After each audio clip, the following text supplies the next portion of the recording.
Como le estaba diciendo, vamos a tratar de ver un poquito este repaso de la primera parcial y ver ya un poquito la morfología del tronco cefálico, ver ya qué es lo que nos toca después cuando volvamos de estos exámenes, después de hacer las revisiones, para mirar ya un poquito, porque esto va a ser tema de la próxima, del siguiente capítulo, vamos a decirle, para las segundas parciales, ¿sí? Más que nada, hoy, como les dije, queremos hacer un tipo de repaso, algún tipo de retroalimentación de lo que ya vimos. Ya hicimos repaso la clase pasada, la semana pasada, de los puntos importantes, de las vías sensitivas, ya hicimos repaso de las fibras ascendentes y descendentes. Este, yo creo que eso está bastante metabolizado, pero como les digo, si tienen dudas no hay problema, vamos a tratar de aclararlas. Pueden despejar sus dudas. Yo simplemente traje acá algunas imágenes que me parecieron importantes. Acá vemos la imagen de una neurona con sus dendritas, las proyecciones que tiene, las proyecciones que van a ser dentro de esos conceptos, van a ser informaciones que van a ser aferentes a esta célula, pero en realidad sería celulípetas, son informaciones que van a ingresar a la célula. Vamos a tener una neurona del cuerpo somático en ellas y una prolongación principal que son los axones, que son las que salen información de ella, ¿verdad? Estos axones son las proyecciones que pueden ser cortas, pueden ser largas, pueden ir a unirse una neurona con otra, o si es una neurona motora, una motoneurona que estaría en el hasta anterior de la médula espinal, va a unirse a una fibra extrafusal, a un músculo. Esta unión sería una unión neuromuscular, que sería para la contracción de los músculos o si va a una glándula para la secreción de algún tipo de sustancia, ¿verdad? Esta vaina, este axón, esta prolongación tiene una protección a la misma, que es la conocida vaina de mielina, ¿sí? Esta vaina de mielina dentro del sistema nervioso central está otorgada, la otorga las células del tipo de oligodendrocitos y en el sistema de Schwann. En las uniones, ya sea axonodendríticas, ¿verdad? O en las uniones neuromusculares, hay una hendidura sináptica, hay una unión en la sinapsis, en la conexión neurona-neurona, hay una hendidura sináptica que estamos viendo acá, en las cuales se liberan vesículas sinápticas, que son sustancias que se les conoce como neurotransmisores. Van a liberarse en este espacio, en esta hendidura sináptica, y van a ingresar a la célula aferente, en este caso, celulípeta, y van despolarizarla para que se transmita la información, ¿verdad? Entonces, acá estarían lo que se conocen estas vesículas como sus componentes como neurotransmisores, ¿verdad? La unión neuromuscular vamos a tener la acetilcolina, vamos a tener en otras uniones de acuerdo al sistema nervioso autónomo, vamos a tener la noradrenalina. Hay una serie de sustancias que se utilizan para la neurotransmisión. En el asta posterior de la médula espinal tenemos sustancia P, una serie de sustancias tenemos, van variando de acuerdo al tipo de información y la ubicación de las mismas, ¿verdad? Tenemos estas ubicaciones. Entonces, en el sistema nervioso periférico, cuando ya salen las fibras nerviosas, salieron de los 31 segmentos de la médula espinal y van a ir a formar parte de un nervio periférico, se agrupan de esta manera en la que vemos un nervio completo, en la que estamos viendo el axón de una de las neuronas, perdón, sí, el axón de una neurona que ya está emergiendo en un nervio periférico y tiene una vaina de mielina que sería la célula de Schwann en este caso. Unidos varias neuronas, varios axones en ellas forman un fascículo que están envueltos por otra envoltura que sería el perineuro. El endoneuro sería la vaina de mielina como tal, el perineuro la que le envuelve a unos fascículos y varios fascículos adheridos envueltos por un epineuro también, ¿sí? Esto es una estructura de un nervio periférico en la que también tiene su irrigación propia, tiene unos vasos, ¿verdad? Arterias y venas para su irrigación, ¿sí? Trae acá el concepto de degeneración y regeneración, de acuerdo a las lesiones que puedan haber o no. Este tema, el concepto de degeneración y regeneración, vamos a desarrollar en el sistema nervioso periférico cuando desarrollemos el primer tema del seminario. Eh, el seminario, yo no sé, yo imagino que el doctor Miller ya ha explicado cuando de que Hasta la segunda parcial yo les desarrollo las clases, a partir del seminario las desarrollan ustedes, ¿verdad? Por lo menos así veníamos haciendo todos los años, ¿verdad? Hay que ver si con este tema nuevo hay una reestructuración, pero en principio nos estamos manejando todos los años de esta manera, ¿sí? Entonces, el primer tema del seminario justamente es sistema nervioso periférico y este es un concepto que vamos a hablar después, degeneración y regeneración. Si ocurre o no ocurre y si eventualmente ocurriese una regeneración, ¿en qué circunstancias? Ahora mismo tenemos que conocer solamente el concepto, la anatomía como tal, ¿sí? Cómo está envuelto un nervio periférico. Acá vemos una neurona aferente y la intermediación de una interneurona, esto es en un segmento medular, ¿sí? Acá vemos una, una piel o un tubo digestivo, o sea, alguna víscera en la cual recibe información aferente, llega a una primera neurona, hace sinapsis en una neurona interneurona que avisa a una neurona aferente para ejecutar la acción de ese músculo. Puede ser una musculatura lisa de una víscera o si es que esto fue la piel y es un reflejo flexor y sea para la retirada, ¿verdad? De acuerdo al tipo de información. Es simplemente graficar los componentes de una neurona. Estos son los componentes. Aferencia, eferencia e interneurona sería un arco reflejo en el que interviene una interneurona. La interneurona es un componente en los reflejos espinales, pero que está presente en la mayoría de ellas, pero en uno de ellos, el monosináptico, el reflejo de extensión, eh, es monosináptico. Directamente el axón ya viene directamente de la primera neurona, se hace sinapsis con la neurona motora para ejecutar la acción de contracción, ¿sí? Es un arco reflejo único, pero en la mayoría de los reflejos existe una interneurona. En el cruzado, recuerden de que el extensor cruzado tenía que ver la pierna en el caso de que sea un reflejo flexor en carga, pero por lo menos sirve gráficamente para entender la función de ellas.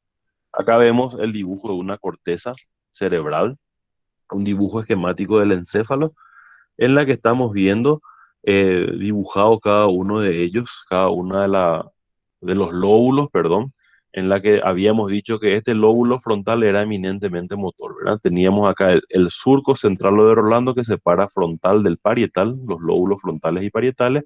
Por delante de ese surco central está el giro precentral. Y este giro precentral es el origen de la vía córtico-espinal, o por lo menos la mayoría de las fibras emergen de ella, ¿verdad? Este giro precentral o corteza motora primaria, ¿verdad? Tenemos por delante de ella, tenemos algunos giros que son frontales superior, medio, inferior, hay un giro angular, corresponde al área de Broca, vamos a ver tema 3 del seminario de hemisferios cerebrales, eh, hay unos neurólogos suecos, o sea, un neurólogo sueco, Brodmann, que clasificó en 46 partes el cerebro y le dio áreas, no, número de áreas, área uno área 2 así sucesivamente, ¿verdad? Este sería el área 4 de Brodmann, área 3 1 2 de Brodmann sería la somatosensorial, y fue dándole nombres, ¿verdad? Tenemos el área de Broca, el área de Wernicke, y todos tienen su numeración. No es como tampoco nuestro objetivo ahora, para quien para cuando vayamos evolucionando en fisiología, para quien le guste las neurociencias, va a tener que aprenderse, ¿verdad? Pero mientras tanto no. Tenemos área de corteza motora suplementaria y área premotora. Son áreas, como ya les expliqué, áreas en las que le ayudan al sistema nervioso, perdón, a la corteza motora primaria ejecutar motora, para ejecutar acciones que ya son aprendidas, como les expliqué, el hecho de andar una bicicleta o manejar un cambio mecánico, ¿verdad? Y la suplementaria tiene mucho que ver con el sostén del cuerpo, con lo que tiene que ver tono y postura del tronco como tal, ¿verdad?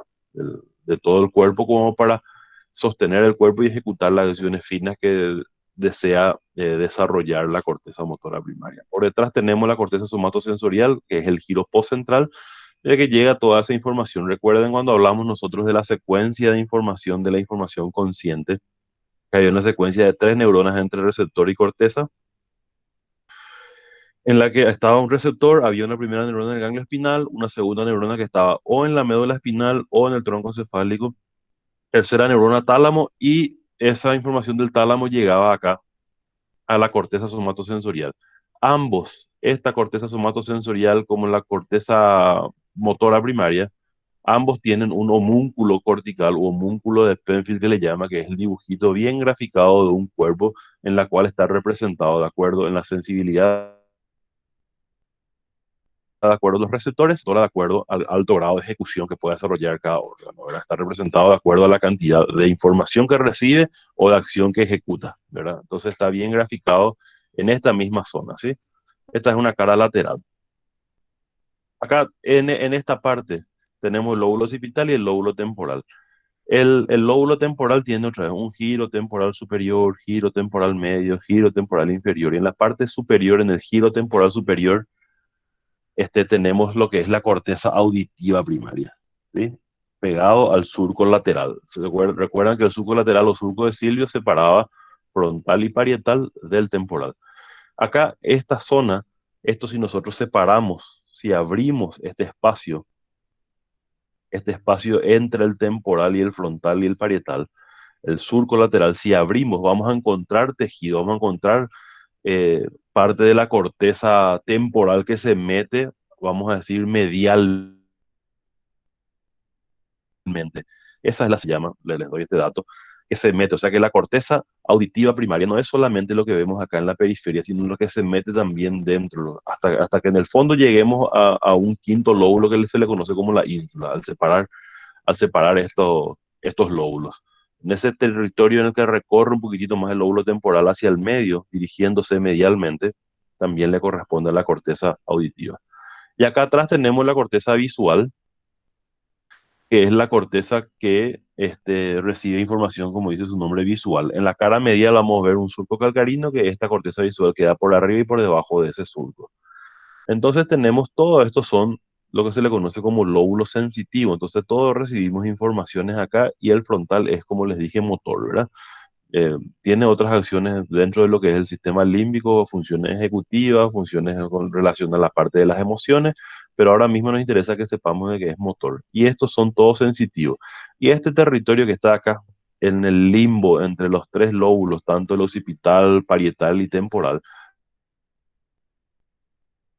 a esto se le conoce como asociación sensitiva. Entonces acá nosotros vamos a asociar todo lo que vemos, lo que escuchamos, lo que percibimos, ¿sí?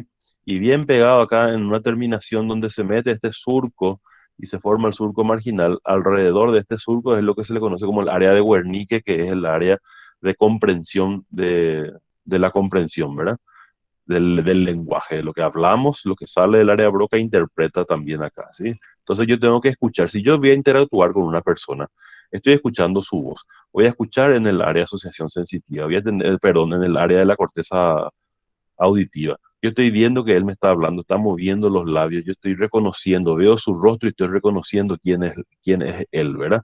Entonces, toda esa información yo integro. Puedo que no le puedo no verle, pero estoy por la voz reconociendo quién es. O puedo estar viendo su imagen, pero no escucho, o viéndole hablar, qué sé yo, tengo en mute el televisor, le estoy viendo que está gesticulando y hablando, y yo puedo hasta imaginarme su voz, porque yo conozco a esa persona, no conozco el tono, va a hacerme la película, la idea, la imagen, todo puedo imaginarme en el área de asociación sensitiva, integrando la información, ¿sí? Yo le veo a una persona en la parte anterior del temporal, tengo la parte del cuerpo amigdalino, una serie de estructuras que tienen relación con el límbico y tiene que ver con la memoria. Yo tengo que integrar lo que veo con lo que yo tengo almacenado como información. Entonces tengo que integrar lo que estoy viendo. Yo puedo ver una foto, pero tengo que saber a quién corresponde, dónde tengo que mandar esa información a la memoria, tengo que integrar esa información. Entonces todo esto es conocido como el área de asociación sensitiva. Lo que percibo, lo que veo, lo que escucho, tengo que integrar para que entre a la memoria, procesemos la información y podamos entender. Entonces vamos a ver esto más adelante, como les digo, pero tenemos que ir sabiendo ya porque dentro de las generalidades son conceptos que tenemos que manejar ya de acuerdo a los lóbulos, ¿sí? Esta es la cara medial del encéfalo, en la que en la cara medial se mete un poquitito tanto el giro precentral como el postcentral, que son motores y sensitivos. Estas son la parte motora de las piernas y sensitiva de las piernas, ¿verdad? Lo que se mete en la cara medial del encéfalo. Este es el lóbulo occipital. Acá tenemos el surco parieto-occipital que separa el parietal del occipital. Vemos solamente en la cara medial esto. Y acá vemos el surco calcarino, que la corteza visual primaria queda por arriba y por debajo de la misma, ¿sí? Y acá vemos un corte axial del encéfalo en la que vemos la corteza cerebral, sustancia blanca, y acá vemos lo que es la cápsula interna, ¿sí? ¿Alguien me puede decir qué hay en la cápsula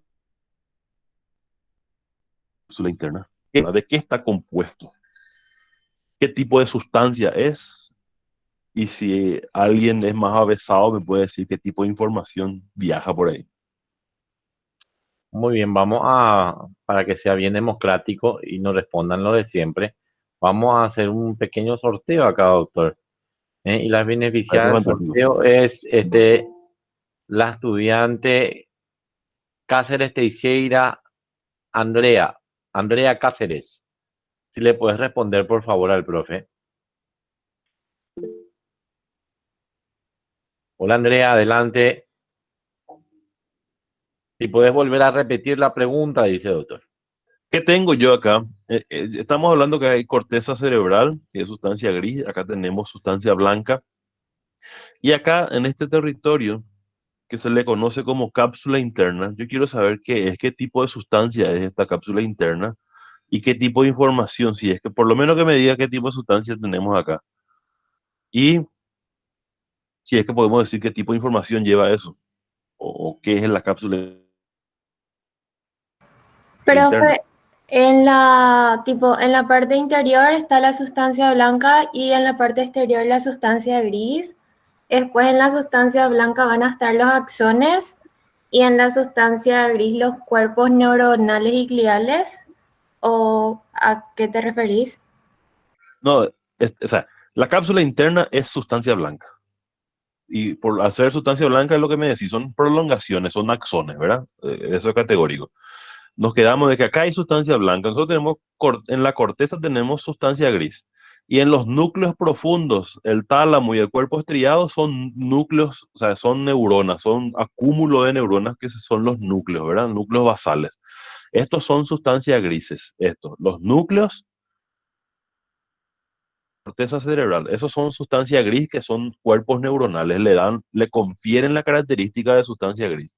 Las proyecciones por la vaina de mielina, los axones, las proyecciones de esas neuronas, los axones envueltos en la mielina, le confieren el aspecto blanco, por lo tanto se les denomina sustancia blanca. Entonces, la sustancia blanca que tenemos acá, también la tenemos en la cápsula interna. ¿Qué es lo que pasa en la cápsula interna? Que están más condensadas, más comprimidas esos axones, una condensación de la fibra. Entonces yo en sustancia blanca, o sea que, perdón, en cápsula interna tengo única y exclusivamente sustancia blanca. El hecho de que al lado, más externamente, más lateralmente, más medialmente, haya neuronas, a mí no me interesa. Cápsula interna es única y exclusivamente sustancia blanca. Está bien tu concepto y tu idea de los axones y proyecciones, pero lo que está al lado no es cápsula interna. Lo que está al lado es eh, cuerpo estriado, núcleos basales, tálamo. Son otras estructuras. Tienen neuronas, es cierto, totalmente cierto, pero la cápsula interna como tal es única y exclusivamente proyecciones. Son fibras, axones, ¿verdad? Protegidos por la vaina de mielina, están condensados. A otra persona ya, ¿qué tipo de información viaja por ella? Viajan información de tipo sensitiva, de tipo motora, es mixto, viajan los dos, viaja uno solo, ¿qué tipo de información viaja por ahí, por la cápsula interna? Y podemos dirigirlo a otra persona. Muy bien. Dianita Mendoza. Diana, si le puedes responder al profe, por favor.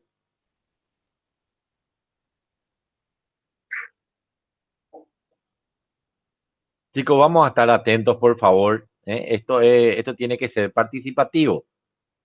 Denis Urquhart. Adelante, Denis. Puede ser mixto, profe. Sí, o sea que son ascendentes y descendentes, ¿verdad? Son fibras motoras y son fibras sensitivas. Por la cápsula interna van a pasar todo tipo de fibras que dentro de las fibras, como les expliqué en algún momento, son, por ejemplo, las fibras que se les conoce como de proyección, ¿verdad?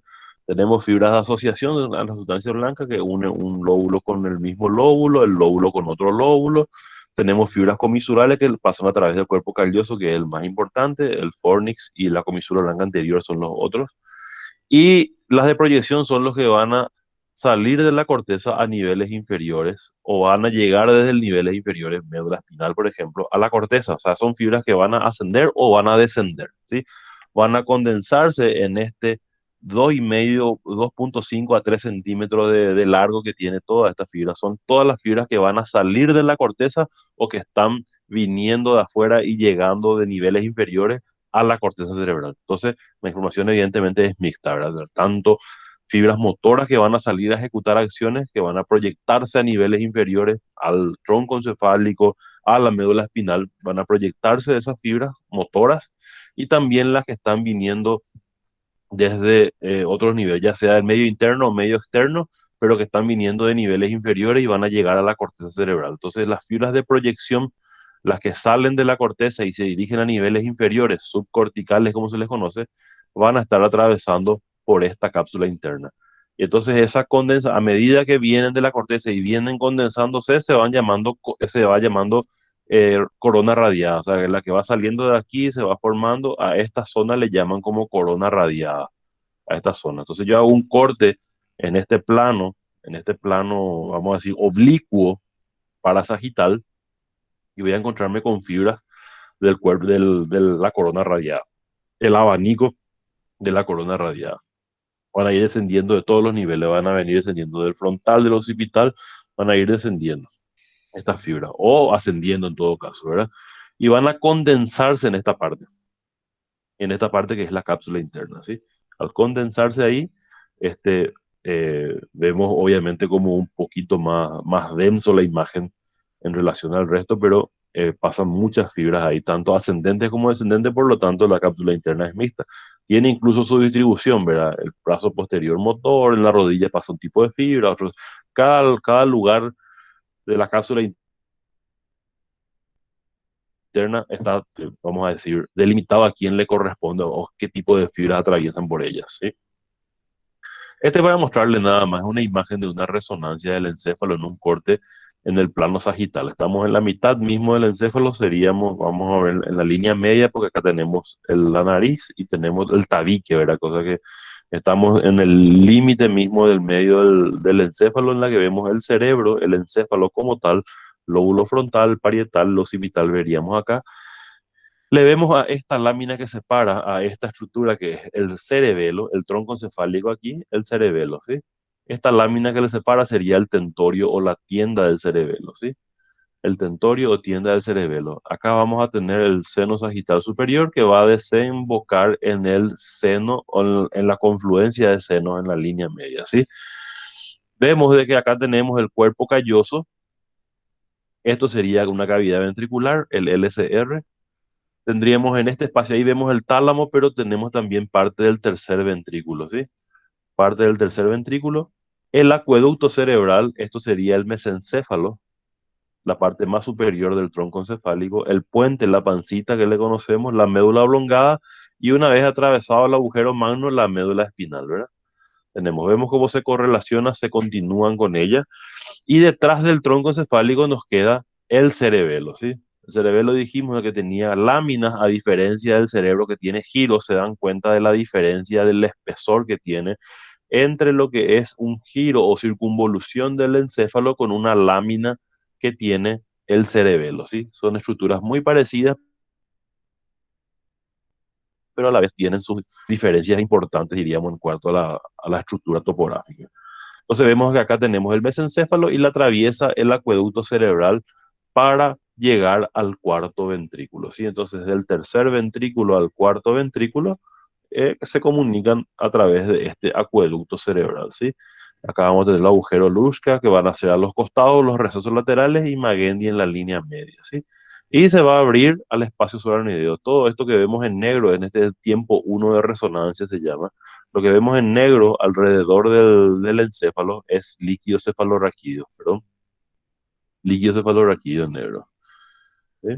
Todo esto que está acá va a pasar a través del tentorio, va a subir, y dijimos que iba a drenar en las granulaciones aranoideas y drenar su líquido en el seno sagital superior, ¿sí?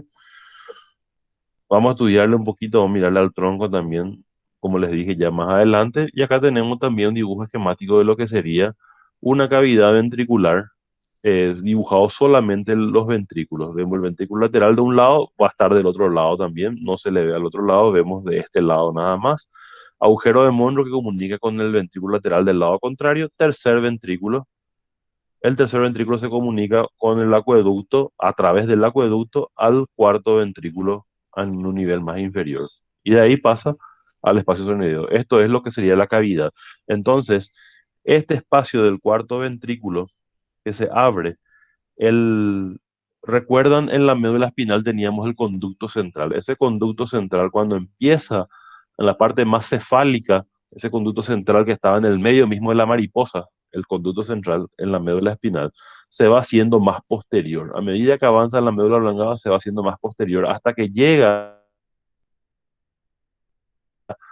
se abre y se abre a este espacio. Vamos a ver enseguida cómo ocurre eso, ¿sí? Acá vemos el tronco cefálico pintadito, como les dije. En el rojo tenemos el mesencéfalo y el acueducto cerebral que la atraviesa en la parte posterior. Este acueducto es lo que divide, dijimos, al tronco encefálico en tectum o techo y tegmento o pie. Esto es lo que divide a nivel del acueducto cerebral. Entonces acá vamos a tener los colículos, tanto superiores como inferiores, en el mesencéfalo. Acá le tenemos al puente con sus fibras transversales que le dan la pancita o protuberancia por la protrusión que tiene. La médula oblongada es un poco más ancha que la médula espinal, pero es menor en relación al puente, evidentemente. Tenemos al cerebelo detrás. Ya habíamos dicho de que nosotros a la cara posterior del tronco encefálico no podemos verlo si no hacemos una sección del cerebelo y le retiramos. No podemos ver la cara posterior del tronco sin previamente disecar o retirar el cerebelo, ¿sí? Acá tenemos un corte transversal de la médula espinal, ¿sí? Este es lo que se conoce como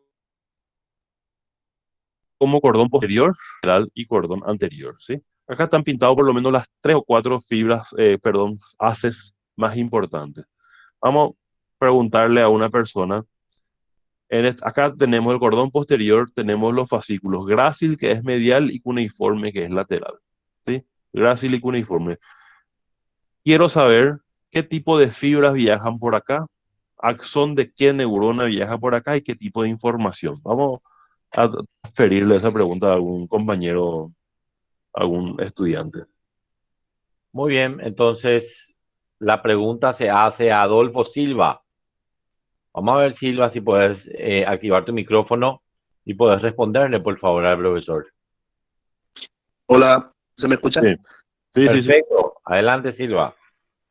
¿Qué tal? ¿Me puede repetir la pregunta otra vez, profe, por Por el favor? cordón posterior, queremos saber qué tipo de fibra viaja por ahí, qué tipo de fibra asciende por ahí. Yo te estoy diciendo que asciende, ¿verdad? Sensitiva. Axón de qué neurona y qué tipo de información viaja por ahí. Eh, sensitiva, Latson y creo, no estoy seguro.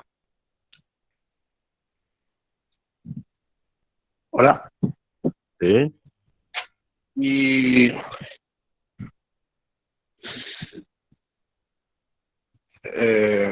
no, sensitiva lo que me acuerdo. Y ya te dije que era sensitiva. Quiero que no sabes qué tipo de axón viaja y qué tipo de información Ah, sensitiva envía.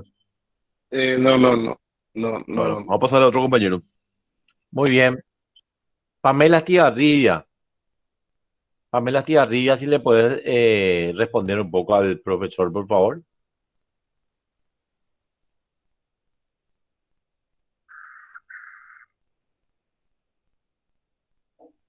Muy bien, no sabe responder, dice. Vamos a ver otra persona. Bueno, A ver, Constanza Lacoñata, por favor. Constanza, si podrías responderle al profesor. Hola, profe. Sí, sí, adelante, por favor. Ascendente y es sensitiva. sí, ascendente sensitiva. Yo también dije eso. No, ¿Cuál es lo que me gustaría saber, Constanza, es ¿El axón de qué neurona? ¿Primera, segunda neurona? ¿Y qué tipo de información lleva? O sea, si lleva información motora, si lleva información sensitiva y si es sensitiva, ¿cuál de ellas? Tacto fino, tacto grueso, eh, dolor, calor, propiocepción, consciente, inconsciente, ese tipo de cosas, lo que si es que tenemos a mano para saber. Segunda neurona. Segunda. Y, Y en información propioceptiva puede ser. eh, está, está, ¿algún compañero que esté de acuerdo sienta con lo que dice la compañera? ¿Están todos de acuerdo? Para seguir con el otro.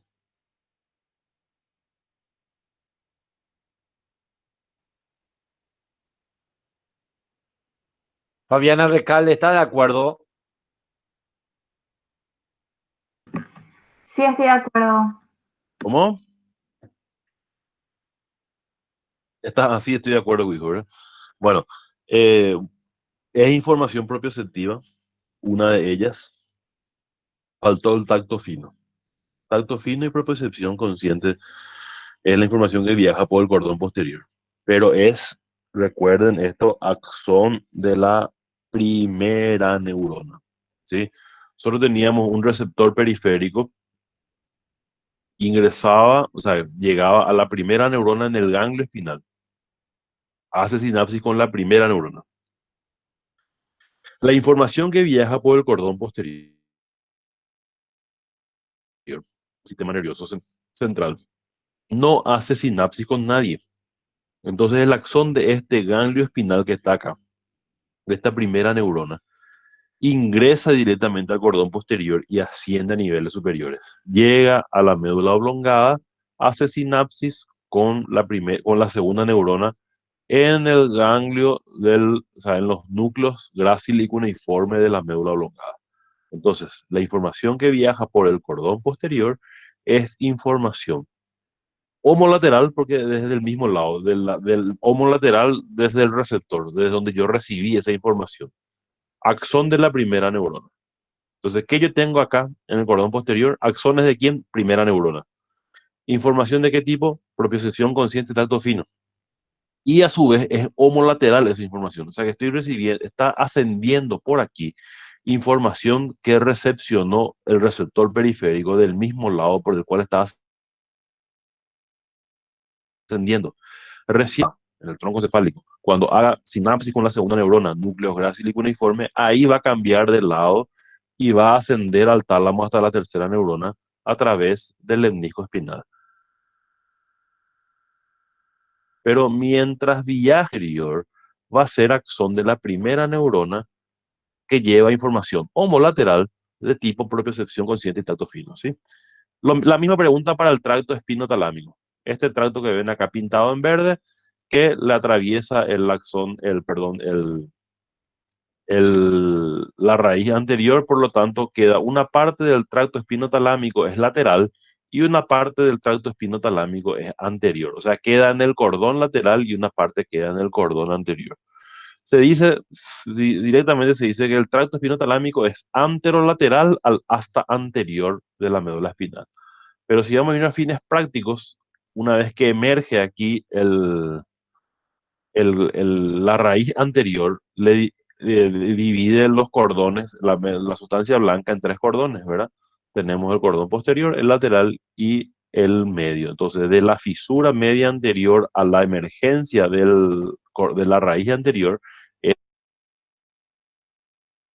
es el cordón anterior. Si ambas raíces, anterior y posterior, le corresponde al cordón lateral. Por lo tanto, el tracto espinotalámico está metido realmente tanto en el cordón lateral como en el cordón anterior.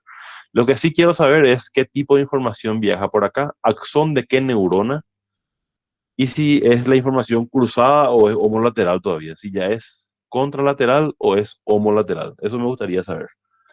Le dirigimos a un estudiante, Víctor. Sí, como no, doctor. A Choquim, a Juliana. Adelante, Juliana, si le puedes responder, por favor, al profesor.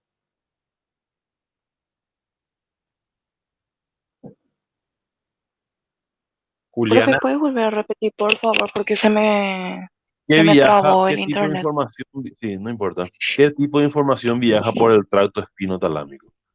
Quiero saber el tipo de información que viaja, el tipo de modalidad sensitiva que viaja, si es propiocepción consciente, tacto fino, tacto grueso, tacto grosero, o sea, estas cosas quiero que me diga. ¿De qué información? Si es homolateral o si es contralateral. ¿Y axón de qué neurona? Si es primera o segunda neurona, el axón que viaja por acá. Ay, profe, me estoy confundiendo todo mal. La verdad que no sabría No, responder bien. no importa, no importa.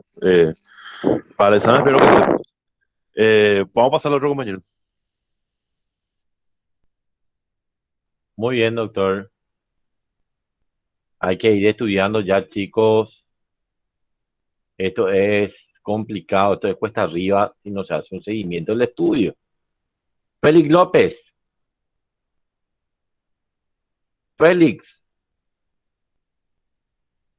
si puedes habilitar tu micrófono, Félix López, para poder responderle al doctor.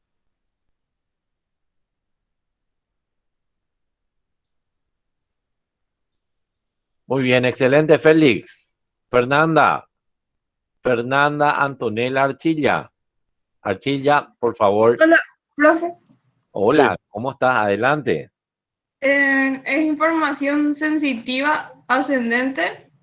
Son axones de la segunda neurona. Ya decusaron, entonces es contralateral. Sí, Y creo que es tacto grosero, temperatura, presión y dolor. perfecto. Esa es la información que viaja por el tracto espinotalámico, ¿verdad?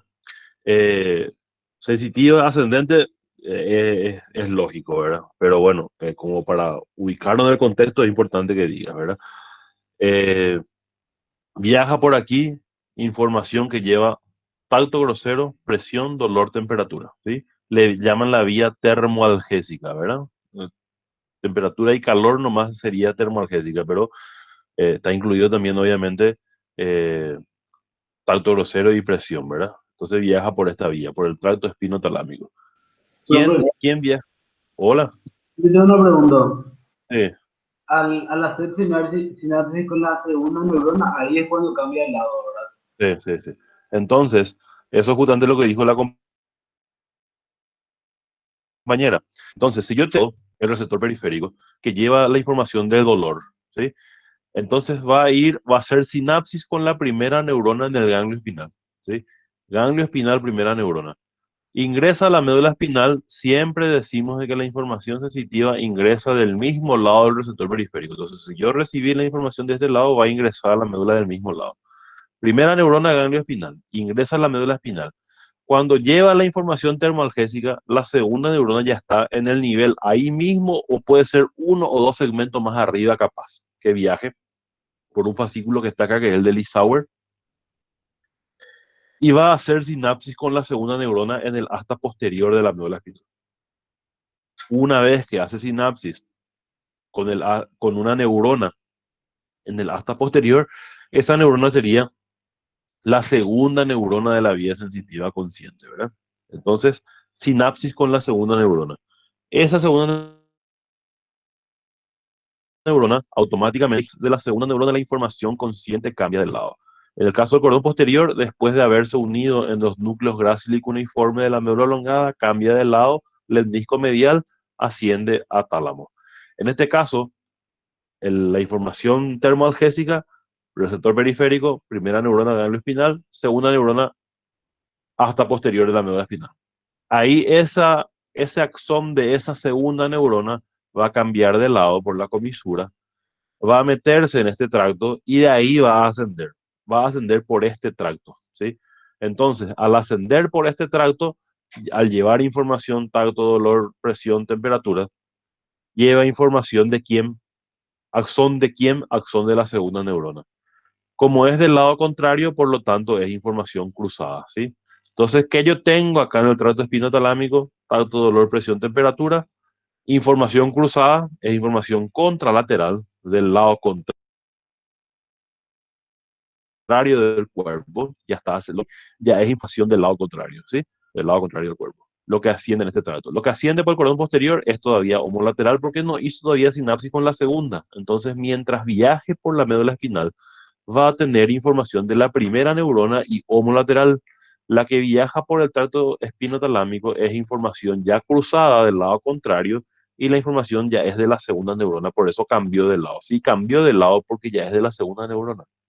Entonces, tracto espinotalámico, como dijo la compañera, información sensitiva ascendente. ¿Qué tipo de información sensitiva? ¿Cuál es la modalidad? Tacto grosero, presión, dolor, temperatura. ¿Axón de quién? Segunda neurona. ¿Información de qué lado? Información cruzada, ¿sí? Entonces, tenemos estas dos situaciones. Y este es el tracto espinocerebeloso, que es anterolateral y posterolateral a la médula espinal. Estas son informaciones que tienen que ver con lo que se conoce como propiocepción inconsciente, porque va a ir al cerebelo, como dice su nombre, espina, médula espinal al cerebelo. El posterior es directo, no decusa, y el anterior es cruzado, decuso. Por lo tanto, información propio-consciente de propiocepción consciente de este lado ingresa médula espinal, ganglio espinal, primera neurona, hasta posterior, segunda neurona, y ahí ingresa al tracto córtico, espinocerebeloso posterior. Esta va a ir hasta el pedúnculo cerebeloso superior, inferior, y va a ingresar al cerebelo. Estos dos, el espinocerebeloso, son axones también de la segunda neurona, los dos casos. Solo que el espinocerebeloso va a ser información directa, no cruzada, y el anterior es cruzado. O sea, la información que llega aquí es cambiada de lado, ¿sí? Es cruzada. Entonces, yo tengo, ¿qué tengo desde el área sensitiva? Cordón posterior y información homolateral. Espinotalámico homolateral, contralateral, y espinocerebeloso anterior también es contralateral. El anterior es homolateral, pero es axón de la segunda neurona. En el espinocerebeloso no se cumple la función de lo que ocurre con la información consciente, que la información consciente sí o sí es cruzada. O sea, que lo que yo percibo de un lado, en algún momento, o en la médula espinal, o en el tronco, va a cambiar de lado. Pero la que va a ir al cerebelo, como no es corteza cerebral, como no es información consciente, va a recibir, el cerebelo de un lado va a recibir información de ambos lados. El cerebelo de este lado también va a recibir información de ambos lados, para que cuando yo tenga una lesión cerebelosa, un cerebelo pueda compensar el déficit del otro lado, para que yo pueda seguir coordinando, para que yo pueda seguir ejecutando acciones.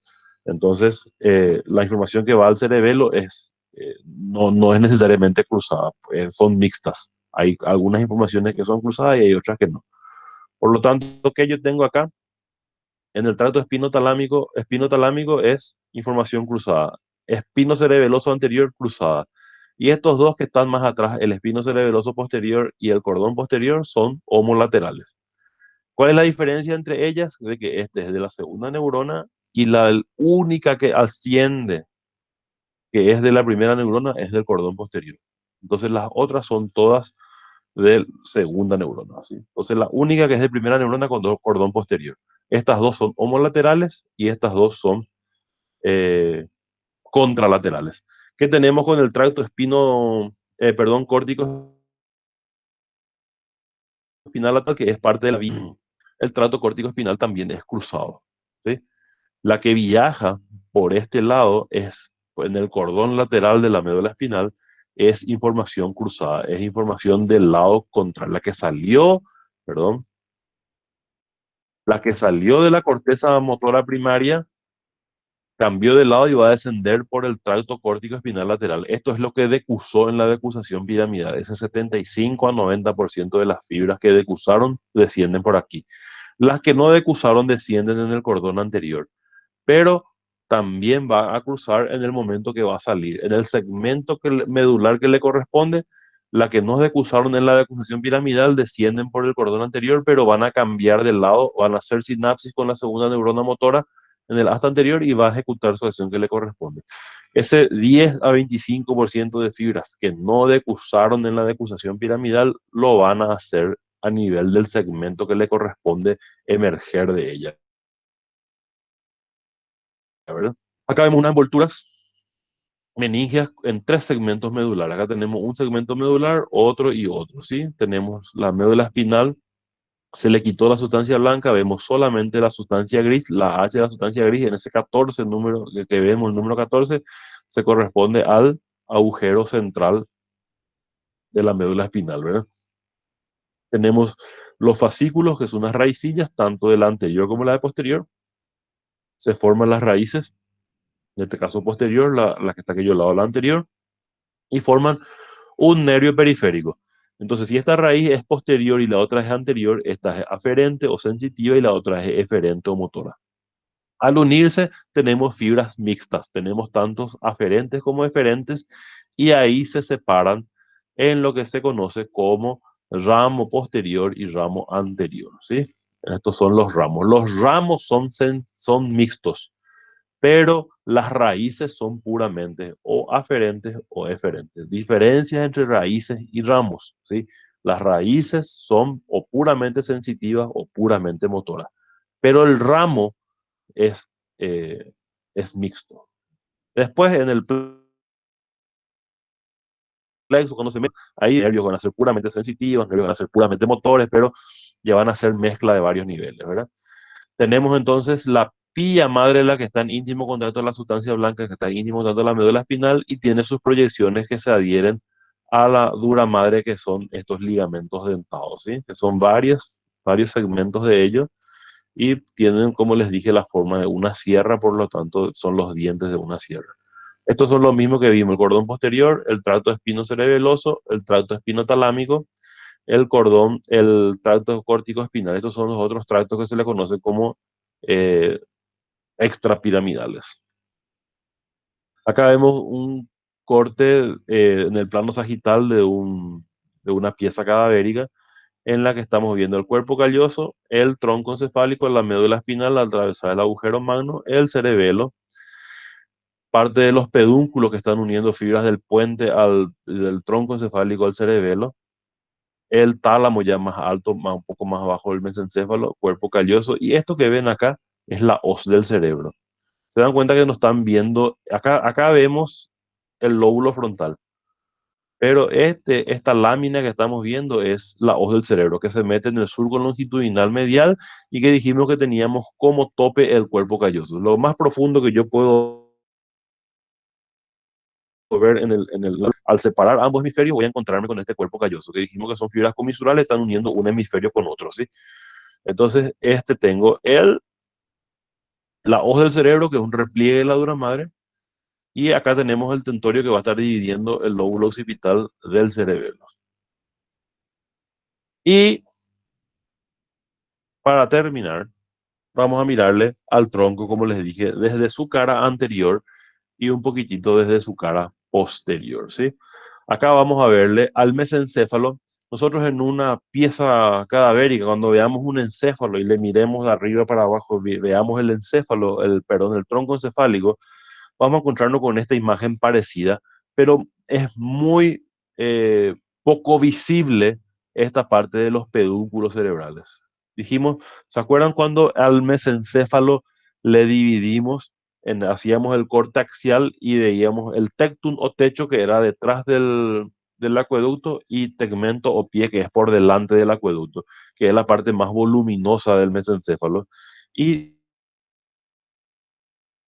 tiene los pies pedunculares, que son fibras exclusivamente motoras. Hay una sustancia nigrans que vamos a estudiarle un poquito más adelante, vamos a estudiar la sustancia nigrans, y por delante de la sustancia, todas las fibras que están acá en este pie peduncular son fibras motoras. Vamos a tener las fibras córtico-nucleares vulvares, las fibras córtico-espinales, las fibras córtico-pontinas.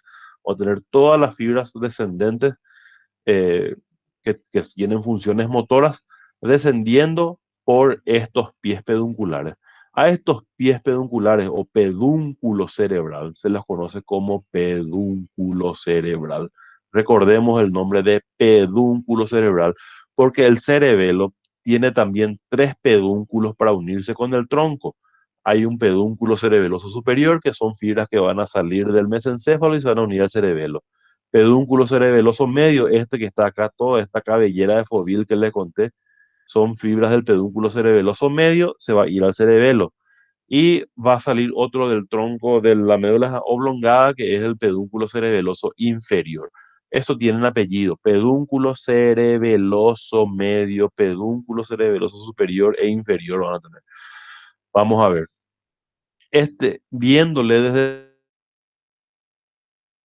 la cara lateral al encéfalo, solamente al pedúnculo cerebeloso medio. El pedúnculo cerebeloso superior e inferior no se les ve, a no ser que cortemos y seccionemos el cerebelo. Eso es visto desde la cara posterior. Pero quiero que reconozcan de que hay tres pedúnculos cerebelosos, superior, medio e inferior. Pero lo que se conoce como pedúnculo cerebral se reconoce a estas fibras que están descendiendo en el pie peduncular del mesencéfalo. Este es el pedúnculo cerebral, que no es lo mismo que pedúnculos cerebelosos, ¿sí? Entonces le vamos a ver a los pies pedunculares en la cara anterior. Entre los pies pedunculares hay una fosa que se llama fosa interpeduncular, en el medio de los dos pedúnculos. Y en ese espacio, en la fosa interpeduncular, va a emerger uno de los pares craneales, que es el tercero, el oculomotor. El tercer par craneal emerge. Es el primer par craneal en relación cefalocaudal, ¿verdad? De arriba para abajo, que va a emerger del tronco cefálico. Recordemos de que el tronco cefálico son 12 pares, en el tronco cefálico emergen 12 pares, perdón, los pares craneales son 12 pares en total, ¿verdad? Del 1 al 12 se los denomina. Los primeros dos, el 1 y el 2, el olfatorio y el óptico, se los considera parte del sistema nervioso central, se los considera como prolongaciones del prosencéfalo, son como encéfalo, ¿sí? Por lo tanto, no es que se les considera tal como nervios, sino son más bien sus proyecciones. Entonces tienen otra emergencia.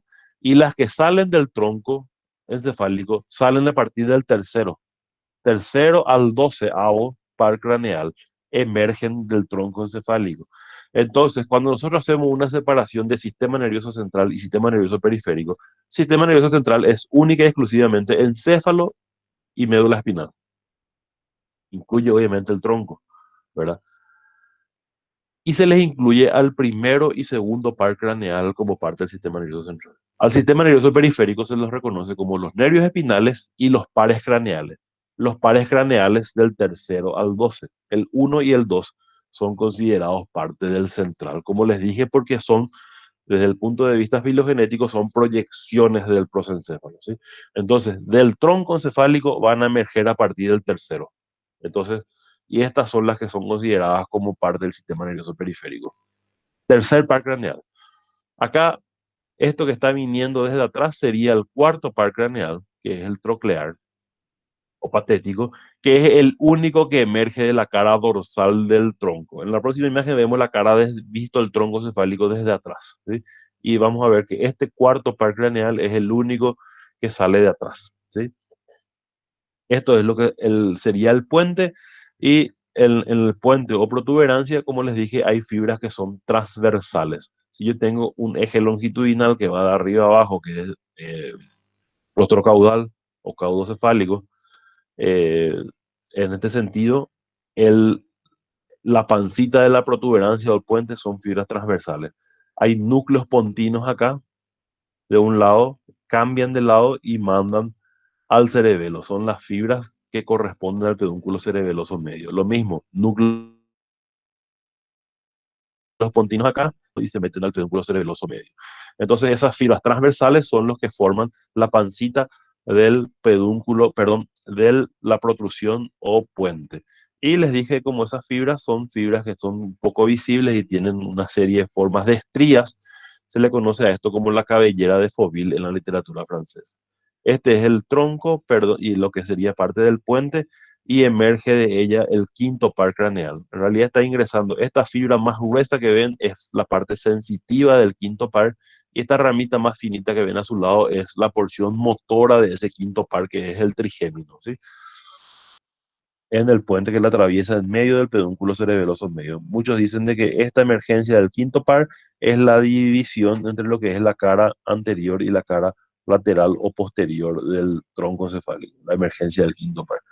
Y en lo que separa esta protuberancia o puente de esto que es la médula oblongada, hay un surco acá que se llama surco bulbo protuberancial. Bulbo protuberancial. Bulbo de médula oblongada y protuberancia o puente, ¿verdad? Surco bulbo protuberancial. En este surco bulbo protuberancial emergen pares craneales que son los siguientes. Si acá teníamos el tercero, acá teníamos el cuarto, el quinto, este medialmente sería el sexto, un poquito más al costado del séptimo y el último, el octavo, ¿sí? El séptimo par craneal tiene una característica de que son dos componentes, una fibra que es la sensitiva y este más chiquitito es el nervio intermedio o intermediario de Wisburg. Es un nervio que es parte del nervio intermedio, tiene información parasimpática, tiene información del sistema nervioso autónomo, pero ambos juntos son considerados el nervio facial. O sea, el nervio intermediario o de Wisburg es parte del nervio del séptimo par craneal, ¿sí? Y al costado el octavo par craneal. El octavo es el vestíbulo coclear, tiene dos componentes vestibulares y cocleares, pero forman uno solo, ¿sí? El octavo par. Entonces, sexto, séptimo y octavo en el surco bulboprotuberancial. Acá tenemos la médula oblongada, en la que le vemos a la ya conocida pirámide, por donde descienden las fibras corticoespinales, y en su porción más inferior son donde decusan. Acá está la decusación piramidal, donde decusan la mayoría de las fibras motoras, ¿sí? Esta es la pirámide. Un poco más lateral tenemos esto que se le conoce como oliva. Tiene forma de una aceituna, de ahí viene el nombre de oliva, ¿sí? El aceite de oliva se hace de la aceituna, ¿verdad? El fruto el, de la aceituna es el fruto de la oliva, ¿verdad? Y, y de ella se hace el aceite de oliva. Bueno, en fines prácticos, tiene forma de una aceituna, tiene forma de una oliva, por lo tanto se le llama la oliva, ¿sí? Entonces, por detrás de la oliva, por detrás de la oliva, salen tres pares craneales. Si acá terminaba, acá estaba, en el surco urogenital teníamos el sexto, el séptimo y el octavo. ¿Quién le sigue en un orden descendente? El noveno, que es el glosofaringio, el décimo, que es el vago, y el undécimo, que es el nervio accesorio, ¿sí? El undécimo, que es el accesorio. Y por delante de la oliva, entre la oliva y la pirámide, sale el doceavo par craneal, que es el hipogloso, ¿sí? Ahí tenemos los 12 pares craneales. En realidad, del 3 al 12, ¿verdad? Son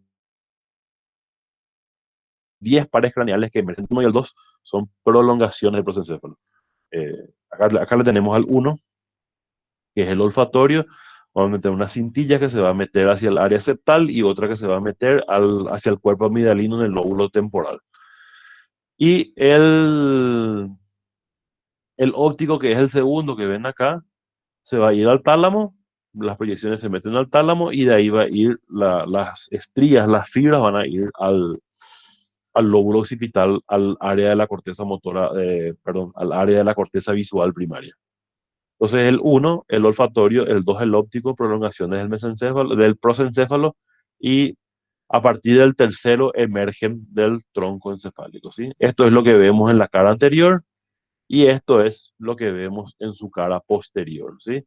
Este es el mesencéfalo, este cuerpo pineal es parte de lo que se conoce el epitálamo, que es parte del diencéfalo. ¿Se acuerdan del diencéfalo? Si es que ya leyeron esa parte, el diencéfalo se dividía en cuatro porciones, que era tálamo, epitálamo, este tálamo es un receso que manda para atrás, subtálamo e hipotálamo, son cuatro divisiones. Epitálamo, que es el cuerpo pineal, tálamo, subtálamo, hipotálamo. Son cuatro divisiones del diencéfalo en la división cuando hacemos la división del sistema nervioso central. eh, Tenemos que el prosencéfalo, la parte más superior, vamos a decir, se divide en diencéfalo, que era esto que les dije, y el telencéfalo, que son los hemisferios cerebrales, ¿sí? Entonces, este cuerpo pineal es el epitálamo, parte del diencéfalo, ¿verdad? Los tálamos, ¿sí? Están todos unidos entre sí. Acá le vemos al tronco encefálico, que es la parte del mesencéfalo. Y estos dos colículos, estas dos Estas dos protrusiones que están atrás y superior son los colículos superiores y los dos que están abajo son los colículos inferiores. Estos son vesículas que reciben información. Las superiores reciben información visual y las inferiores reciben información auditiva. En la filogenética, en la etapa evolutiva, dicen que estos eran lo que procesaban todo tipo de información. Recién con la prosencelización, que fuimos creciendo el prosencéfalo, fue creciendo el telencéfalo como tal, que es lo que nos hace diferentes, porque se los considera inferiores. Justamente lo que nos diferencia de ellos es la prosencelización, lo que creció del telencéfalo. Y cuando creció el telencéfalo, estos quedaron como más rezagados en funciones, tienen más relaciones con algunas acciones reflejas más que nada, más que el procesamiento mismo de la información, que ese procesamiento ya lo hace la corteza. Entonces estos colículos reciben información visual y estos reciben información sensitiva. Acá vemos la emergencia del cuarto par craneal, que como les dije es la única que sale de la cara posterior del tronco encefálico, ¿sí? Acá vemos parte de lo que es el piso del cuarto ventrículo, el cerebelo que se seccionó parcialmente, lo que está acá fue quitado, reseccionado para poder ver, porque esto no vamos a poder ver si no resecamos, no disecamos el cerebelo, ¿sí? Acá vemos la parte de la médula oblongada y la médula espinal ya en una porción más inferior. Vemos que en la cara posterior no hay un límite preciso entre lo que es puente y lo que es médula oblongada. Por lo tanto, se hace de manera convencional que este piso del cuarto ventrículo, que tiene forma de rombo, se le dice fosa romboidal por eso. Al piso del cuarto ventrículo también se lo conoce como fosa romboidal. Es un rombo, ¿verdad? Este piso del cuarto ventrículo, por convención, se lo divide en tres porciones: una porción superior, media e inferior. Y esta porción inferior le corresponde a la médula oblongada, el tercio inferior. Y los dos tercios superiores, el tercio superior y medio, le corresponden al puente, ¿sí? Por convención. Entonces, ¿qué pasa acá? Tenemos un piso del cuarto ventrículo que es parte de la comunidad, de la comunicación con las cavidades ventriculares, y la porción superior le corresponde al puente, los dos tercios superiores y el tercio inferior al mesencéfalo. ¿Qué pasa acá? Recordemos de que en la médula espinal teníamos el conducto central que daba en el medio mismo, y dijimos de que eso se iba lateral y se iba, perdón, haciendo más posterior. Llega un punto en este lugar en la que se abre. Si yo tenía un tubo, que es el tubo neural, ¿verdad? En la etapa evolutiva, hoy ya es la médula espinal y la médula oblongada. En la médula oblongada, ese agujerito que quedaba en el medio se va haciendo cada vez más posterior. Cuando llega al nivel del tercio superior de la médula oblongada, se abre. Ese agujerito central se abre. Por lo tanto, si es que nosotros recordamos de la etapa evolutiva, del tubo neural, recordemos que había un puente que dividía en una porción anterior y una porción posterior, la placa alar y basal. Ese surco posterior ese surco longitudinal hizo que la parte posterior sea sensitiva y la parte anterior sea motora. ¿Recuerdan de eso, verdad? ¿Qué tenemos nosotros en la médula espinal? La parte posterior es sensitiva, las astas posteriores, y las astas anteriores son motoras. ¿Qué hace a ese nivel donde se abre el piso del cuarto ventrículo? Este tubo se abre. Por lo tanto, lo que era posterior queda lateral. Acá en esta imagen que están viendo, lo que está lateral hubiese sido posterior si no se abría en el cuarto ventrículo. Y si hubiese sido un tubo cerrado, lo que está en los costados hubiesen cerrado ese conducto y hubiesen quedado en la parte posterior. Por lo tanto, cuando nosotros veamos la estructura interna del tronco encefálico, vamos a ver de que los núcleos que están acá mediales van a ser motores y los que quedan laterales van a ser sensitivos. Los que deberían haber estado en la parte posterior se abrieron y quedan en los laterales. Entonces, los núcleos vestibulares, los núcleos cocleares que vamos a tener en estos costados van a estar bien lateralizados, porque esos deberían haber estado en la parte posterior, en esa división de la evolución, ¿verdad? A modo de comentario, ¿sí? Entonces tenemos el piso del cuarto ventrículo que se abrió ese conducto central, se abrió en este espacio y sirve como en estos costados. Acá dice el receso lateral, que es el agujero de Luschka, Cuando le tapa el cerebelo no tapona este agujero y acá sería el agujero de Magendie. A este punto en particular se le conoce como óvex. El óvex es la porción más inferior de este rombo en la cual se abre el piso del cuarto ventrículo y es ahí donde está desprotegido también, eh, ¿cómo es que se llama? La barrera hematoencefálica. Ahí pueden eh, ingresar sustancias tóxicas o que no, la barrera hematoencefálica eh, no puede filtrar el paso de sustancias. Y como está pegado a esos, hay núcleos ahí que tienen que ver con, le llaman a estos núcleos que tienen que ver con el centro del vómito. No me estoy acordando del nombre del núcleo, pero son los núcleos del centro del vómito. Eh, Emético vulvar, los núcleos emético vulvares. Emesis es vómito.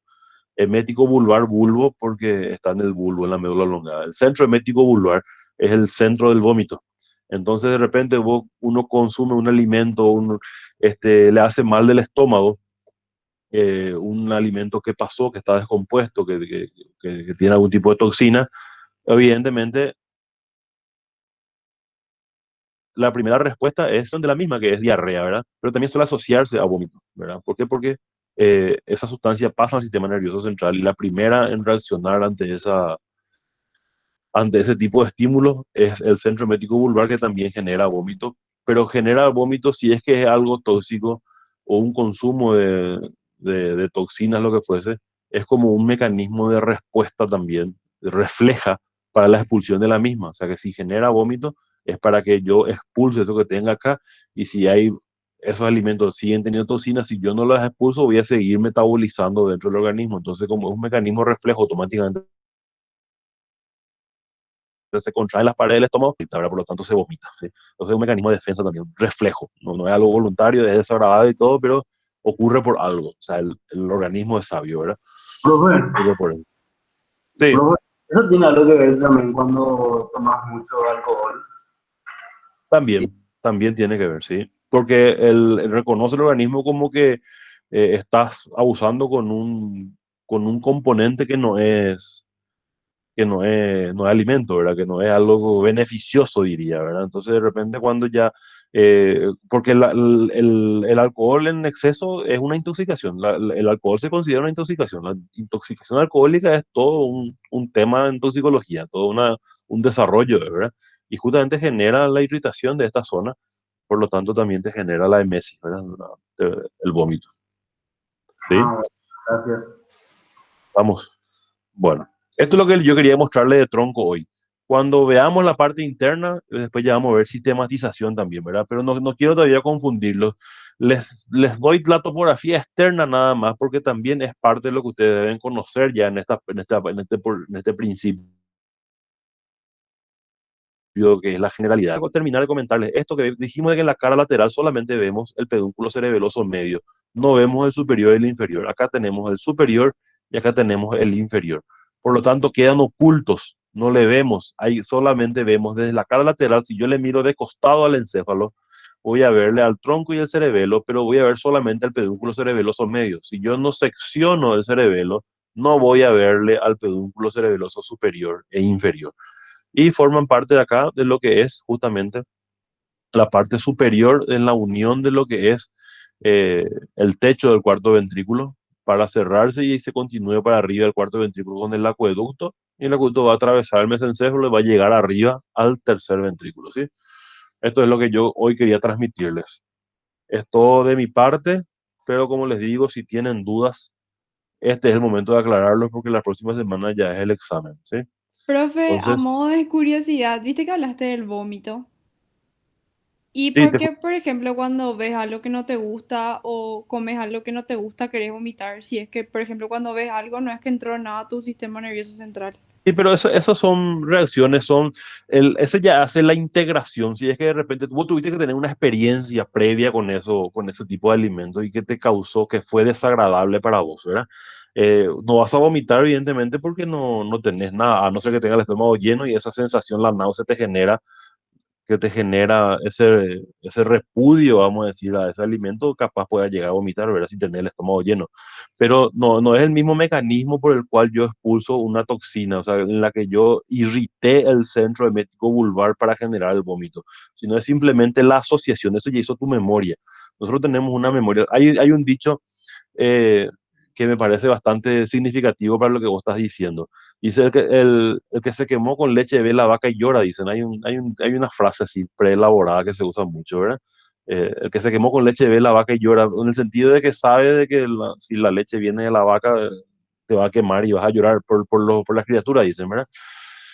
Entonces es lo mismo contigo. O sea, si vos tuviste una experiencia desagradable con un tipo de alimento porque no te gustó, porque te hizo mal en su momento, por lo que fuese, cuando vos ves, automáticamente te genera ese tipo de repudio en esa sensación. No porque hayas irritado el centro emético vulvar, sino porque tu memoria, el recuerdo que te trae ese tipo de alimento, ese tipo de sustancia que estás viendo, te genera rechazo, te genera repudio, y es como el rechazo te genera, como es alimento lo que te está haciendo la memoria repudiar, te genera esa sensación de náusea, pero eso hace todo el sistema límbico, las conexiones límbicos, tiene que ver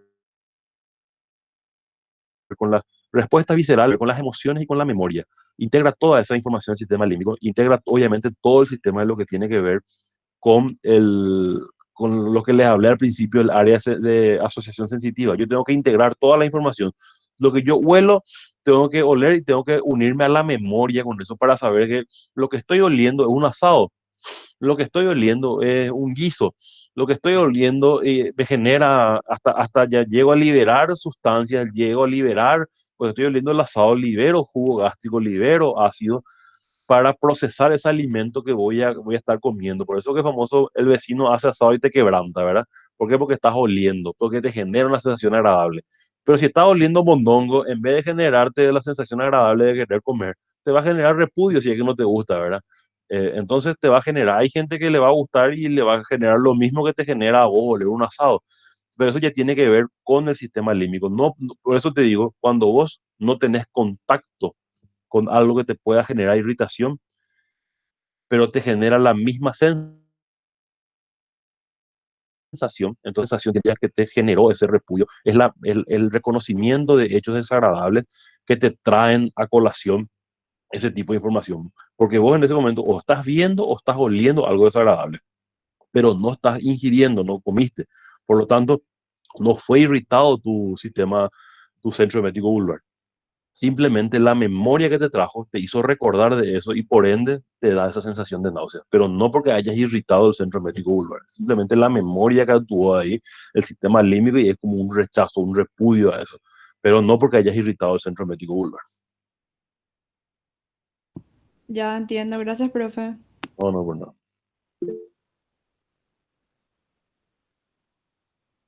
Doctor dice, ¿por qué a veces, pregunta Alexia Pane, ¿por qué cuando tenés migraña, a veces vomitas? Bueno, lo de la migraña es una entidad mucho más compleja que el simple hecho de irritar o generarte algún tipo es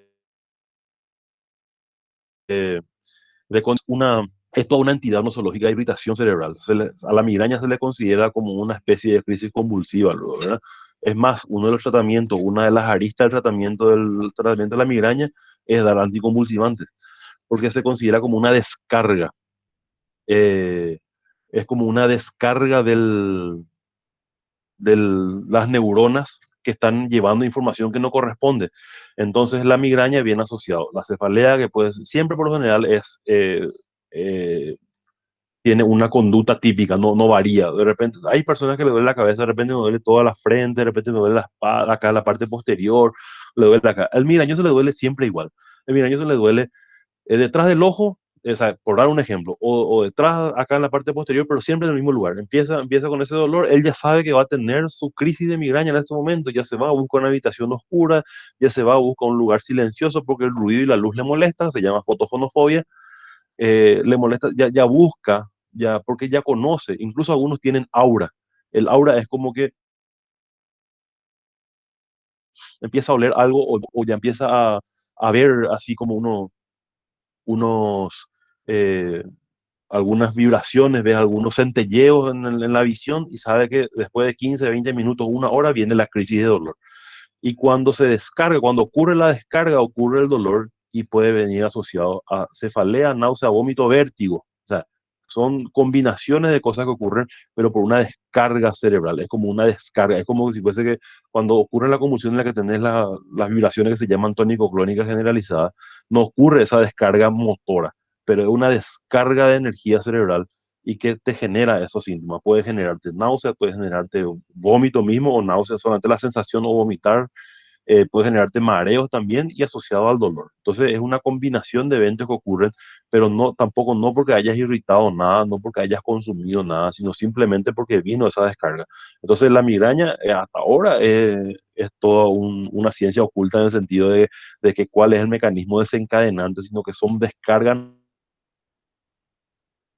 nomás y se les atribuye tales descargas inapropiadas por las cuales todas responden de esa manera. O sea, al descargarse uno ya tiene. Entonces ya como si es una descarga, como si fuese una convulsión similar, no es una convulsión, pero es similar a la misma porque ocurre en descarga y es como que si nos te liberas, nos libera todo el cerebro, eso no va a venir el alivio posterior.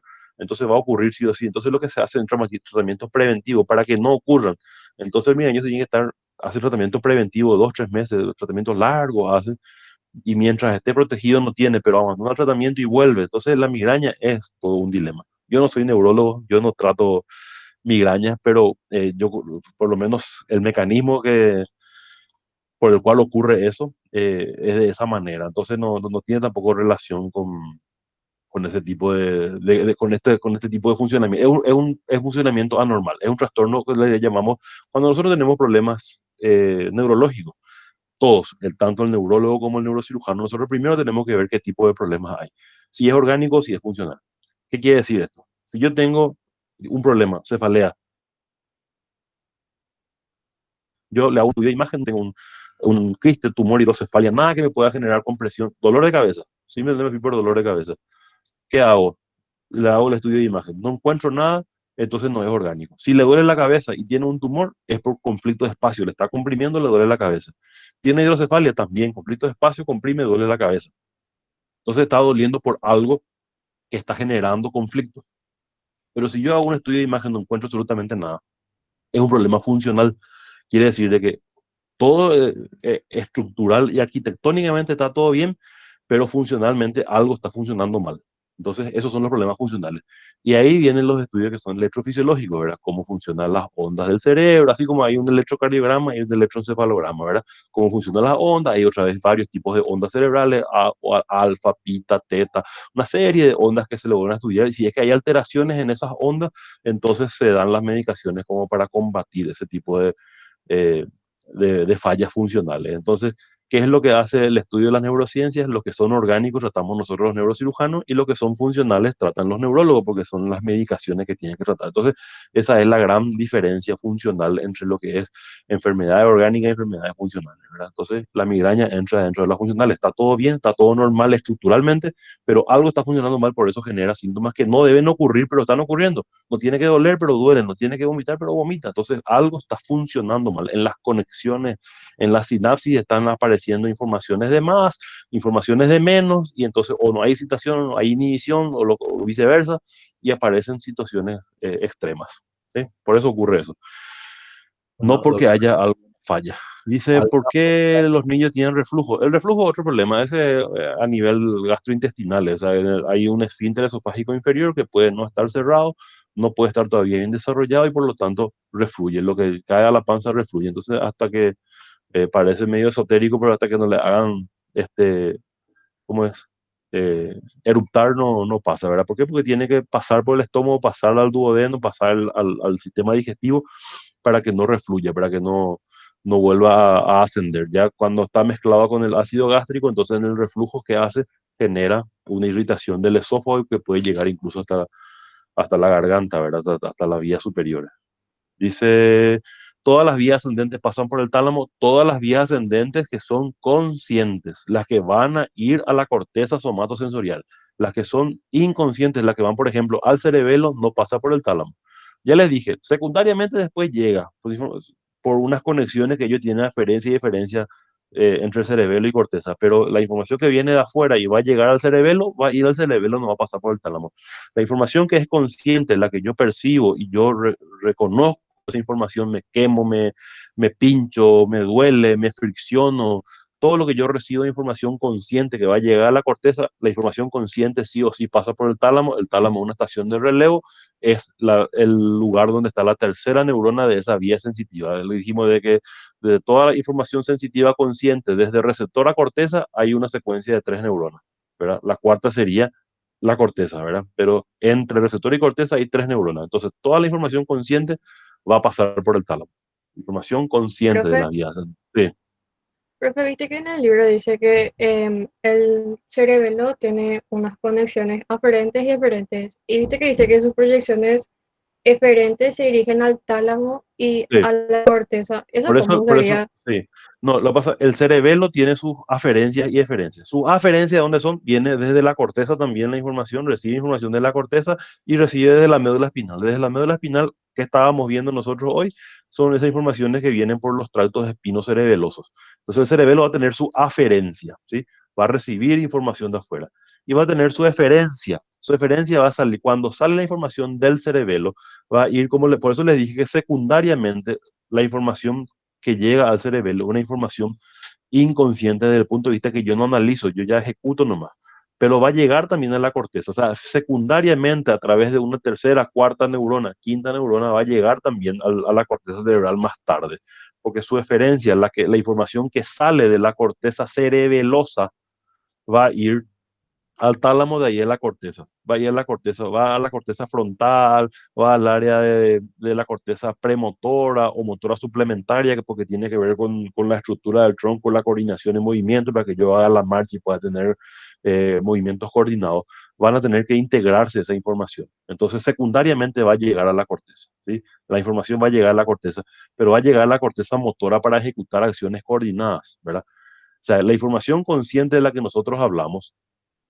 eh, la información consciente que nosotros tenemos preparada es la información que llega de la que yo estoy percibiendo del mundo exterior. Esa información inconsciente que va a llegar de la propiocepción para que yo pueda coordinar, va a ir al cerebelo, y la que va al cerebelo, esa información del cerebelo va a informarle después también a la corteza, pero la que viene de la médula va al cerebelo. Esa no se considera consciente porque el cerebelo ya va a coordinar esos movimientos, ya va a utilizar esa información para generar después coordinación. ¿Y a quién le va a informar? No le va a informar a la corteza somatosensorial primaria, le va a estar avisando directamente ya al área motora para que esa área motora ejecute movimientos coordinados. O sea, no sé si me hago entender. Al final de cuentas, la información, toda la información va a llegar a la corteza. Nosotros hablamos, por ejemplo, del arco reflejo. El arco reflejo no interviene en la corteza. Es ahí en el segmento medular. Yo recibo la aferencia, llega al segmento medular y ese segmento medular ya da la información. Esa respuesta refleja, yo tengo a nivel medular, yo tengo ahí la respuesta. Pero después esa información va a llegarle a la corteza también. Lo que yo ya respondí nomás de manera refleja y automatizada. Pero de que va a llegar a la corteza, va a llegar a la corteza. No quiere decir que que la información que es inconsciente no llegue a la corteza cerebral. Llega, pero llega ya como ejecutada o como avisada, ¿sí? No sé si me entiendo. El cerebelo tiene aferencias y eferencias. Su eferencia va a ir al cerebro, a la corteza cerebral, va a llegar. Pero esa información inconsciente que vino desde la médula no se fue directo a la corteza cerebral a informarle de que en qué posición está mi cuerpo. Se fue al cerebelo y el cerebelo se comunica con la corteza, pero con la corteza motora para coordinar movimientos. No para avisarle dónde está, sino que automáticamente para ejecutar. El cerebelo es como que ya ejecuta secundariamente el plan, ¿verdad? Ya ejecuta la coordinación que quiere lograr el movimiento que sale de la corteza cerebral. No sé Profe, si te aclaré. ¿y esa eferencia que envía el cerebelo sería inconsciente todavía o La que va de la médula espinal al cerebelo se considera inconsciente, sí. y la que va del cerebelo hacia la corteza? No, eso ya se va para coordinar movimiento porque va a la corteza motora de eso. Obviamente va a ser consciente porque se van a conectar, porque hay fibras de asociación que une tanto la corteza motora con la somatosensorial. Al final de cuentas se va a enterar el cerebro de esa coordinación. Pero como inconsciente en el sentido de que cuando yo voy a ejecutar, por lo que les explico, el caso típico de la marcha, cuando yo camino y hago el ejercicio de la marcha, yo sé de que estoy coordinando, yo sé de que automáticamente llevo el pie izquierdo y el balanceo con la mano derecha, llevo el pie derecho y llevo el balanceo con la mano izquierda. Ese movimiento yo no estoy analizando, porque ¿quién ejecuta? Ejecuta la corteza motora. Pero ¿quién hace la coordinación de movimientos? Hace ya el cerebelo. Yo no estoy analizando. Al final, mi corteza se entera de que yo estoy equilibrando. Mi corteza se entera de que yo estoy coordinando. Por eso mi marcha no es atáxica. Por eso mi marcha no es como la del borracho. O no es que me caigo y me desplomo todo porque camino todo desequilibrado. Yo estoy haciendo una marcha coordinada gracias a esa coordinación que logra el cerebelo. Entonces, el cerebelo, ¿qué hizo? Recibió información consciente de dónde está ubicado mis partes del cuerpo, mis articulaciones. La corteza motora decide que yo dé los pasos suficientes para llegar de aquí a la cocina. En ese trayecto de aquí a la cocina sale la orden de la corteza motora para caminar, pero la coordinación ya va haciendo el cerebelo gracias a su conexión con la corteza motora para que coordine. Obviamente yo analizo y digo, mira, yo estuve coordinando, yo estuve haciendo, yo no analicé, yo no estuve pensando si me quiero ir de aquí al cerebelo, perdón, de aquí a la cocina, voy a pedirle al cerebelo que me avise dónde está para que yo pueda coordinar. Yo ya no hago ese análisis, por eso se le considera inconsciente, porque si es que yo de repente estoy sintiendo de que algo está caliente o porque estoy, no sé, cocinando y yo sé de que tocar la olla me va a cocinar, me va a quemar, voy a agarrar un trapo o una sopapa, lo que fuese, voy a agarrar para no quemarme porque yo estoy analizando ya de que eso me va a generar. Entonces, esa información de que yo estoy viendo, sé que es caliente antes de tocar y no quemarme, entonces yo ya tomo precauciones, esas son las informaciones conscientes. La inconsciente es la que yo no evalúo, la que yo no necesito evaluar en el punto de vista qué voy a hacer para poder lograr esto. Ya ejecuto nada más. Entonces, de que va a llegar a la corteza, va a llegar, ¿verdad? Pero ¿de dónde a dónde va la información? De la propriocepción inconsciente, viene de las articulaciones, de los músculos, las contracciones de los músculos, ubicación espacial de las articulaciones, va a ir al cerebelo. Ese cerebelo ya va a informar a la corteza motora para que ejecute la acción coordinada. Entonces, ¿qué hice? Yo ya coordiné en el cerebelo y el motor filtró las que no son deseadas y liberó las que son deseadas para que pueda lograr eso. Eso ya se hizo. Entonces, ¿qué hizo la corteza? Ejecutó esa acción que te envió el cerebelo, ¿verdad? Llegó a la corteza, ¿verdad?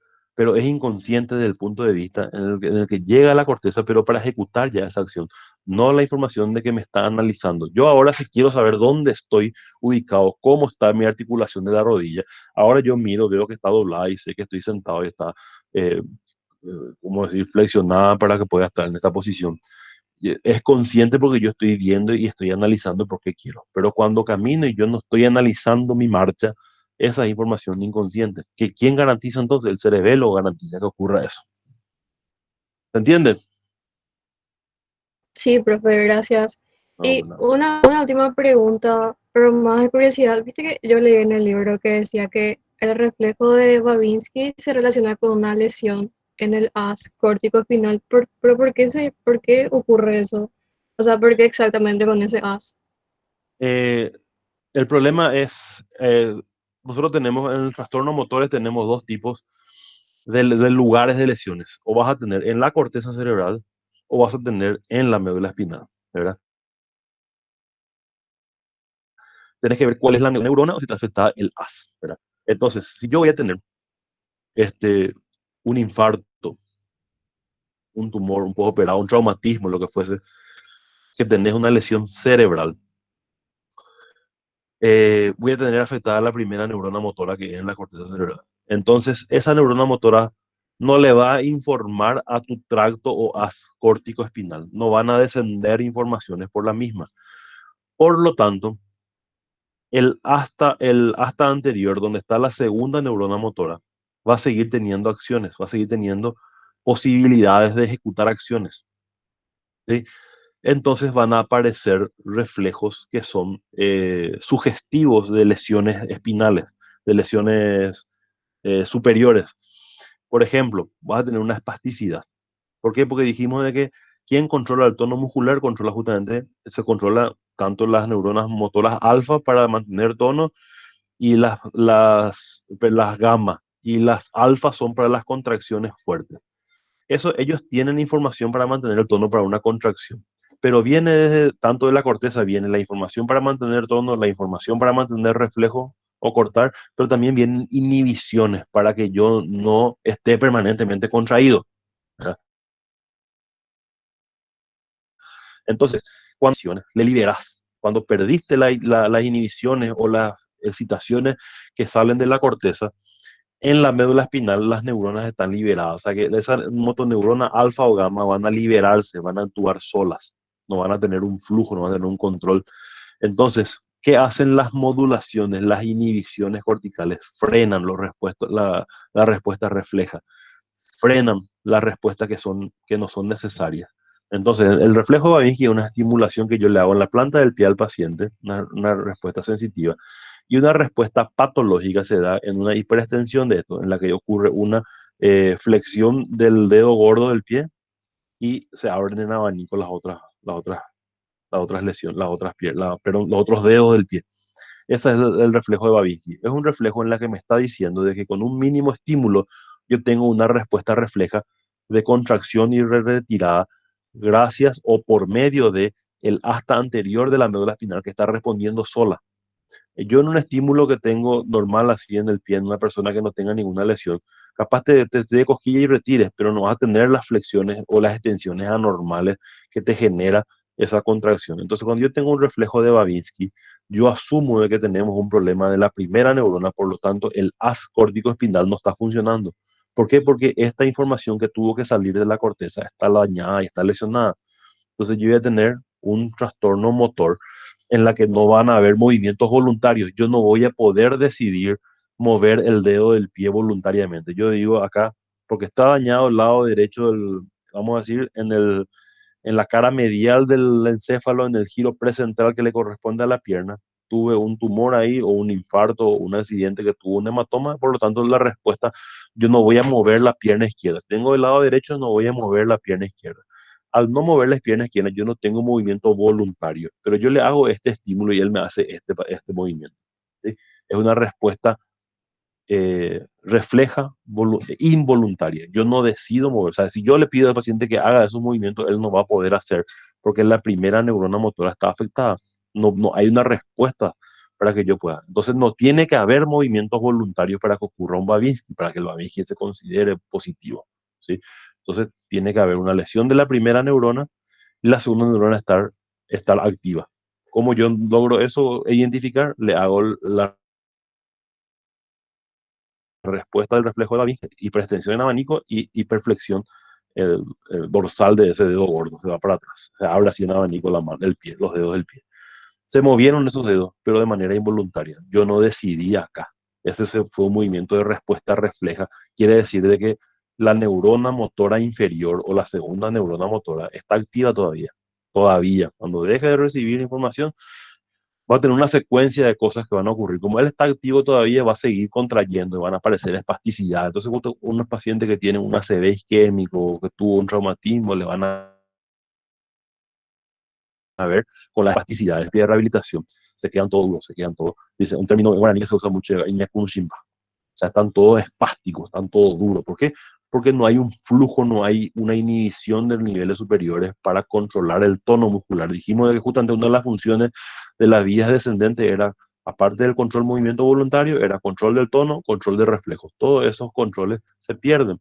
Entonces, yo no tengo movimiento voluntario, el tono no es un tono ideal, es un tono hipermarcado, no tengo control de reflejo, tengo reflejo, me aparecen movimientos involuntarios, reflejos exagerados. ¿Por qué? Porque no tengo un flujo, no tengo un control desde niveles superiores. Entonces, cuando aparecen, no tengo movimientos voluntarios, tengo movimientos de respuesta anormales, quiere decir que la segunda neurona motora está funcionando todavía, pero la primera no funciona. Entonces, el tracto córtico espinal no funciona. ¿Por qué? Porque no está descendiendo esa información, porque la neurona motora primaria fue la dañada.